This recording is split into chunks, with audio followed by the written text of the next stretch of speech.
Kaum muslimin dan muslimah rahimani wa rahimakumullah, dalam kesempatan kali ini kita akan membahas tentang masalah syarat yang tidak sah dalam pernikahan.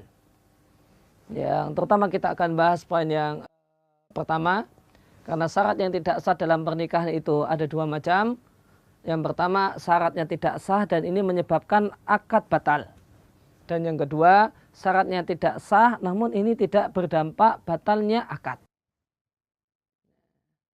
Untuk poin yang pertama yang ini yang kita bahas di kesempatan kali ini adalah syaratnya batal, nikahnya batal.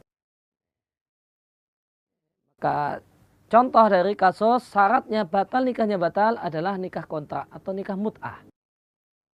Di sana ada akad nikah, kemudian ada persyaratan yang disepakati oleh dua belah pihak. Bahasanya kita berumah tangga cuma 1 bulan saja. Setelah itu kita bubar dengan sendirinya. Dan kedua belah pihak sepakat. Maka ini nikah syarat yang tidak sah. Syarat yang tidak sah dan akadnya batal. Kenapa tidak sah? Karena syarat ini bertentangan dengan konsekuensi akad nikah. Karena konsekuensi akad nikah dalam ajaran Islam, nikah itu adalah nikah yang langgeng, nikah yang kontinu, tidak bersifat sementara waktu. Dan ini adalah pernikahan yang diharamkan oleh Nabi Shallallahu Alaihi Wasallam, maka dia batal. Maka dalam hal ini syarat kontrak cuma 1 bulan atau 1 minggu dalam nikah mut'ah itu adalah persyaratan yang syaratnya batal dan akadnya batal. Kemudian contoh yang kedua adalah nikah tahlil, nikah untuk nikah bohong-bohongan, nikah sandiwara, supaya perempuan yang sudah dicerai dengan cerai 3 ini bisa kembali kepada suami yang pertama. Maka boleh jadi terjadi kesepakatan. Dalam nikah tahlil ini banyak modelnya. Salah satu modelnya adalah menggunakan persyaratan.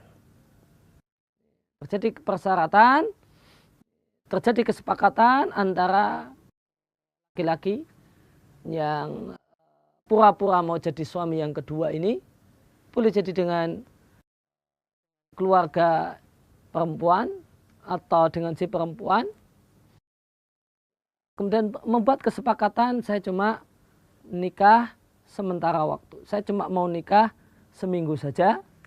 Nanti saya menikahi perempuan tersebut, kemudian saya kumpuli. Setelah seminggu akan saya cerai. Dan ini telah dibicarakan di awal dan disepakati. Tujuannya adalah supaya perempuan ini setelah saya cerai dan menjalani masa iddah bisa kembali kepada suami yang pertama. Karena dia telah dicerai dengan cerai 3 oleh suami yang pertama, kemudian perempuan ini ingin kembali kepada suami yang pertama. Maka dia nikah dengan suami yang kedua dalam tanda kutip, namun dengan kesepakatan semacam ini. Maka kesepakatan alias syaratnya batal.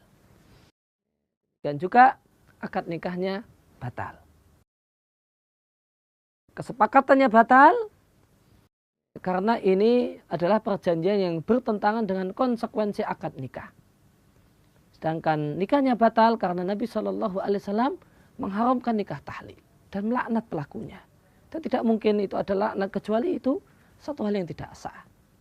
Maka ini contoh perjanjian dan persyaratan dalam pernikahan yang syaratnya batal dan akad nikahnya batal.